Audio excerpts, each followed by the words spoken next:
Catalunya és un país de boscos, amb una gran diversitat, i aquests moments de forta crisi ambiental, el millor indicador d'un territori, d'un país, ja no són els indicadors econòmics que ho són, la renta per càpita i el PIB, però sobretot la biodiversitat és una indicadora de qualitat ambiental d'un territori.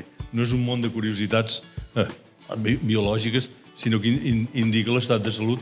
I per tant, el bosc és, sens dubte, si algú em diu què representa, és una font d'aprenentatges, és la gran aula.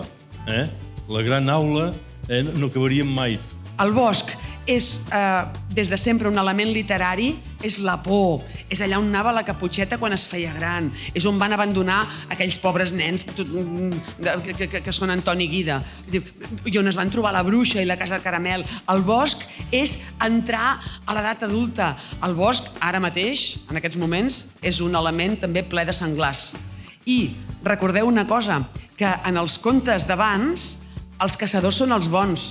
Els caçadors són bons, no són dolents ni estan demonitzats. Són una part més, potser, de la cadena.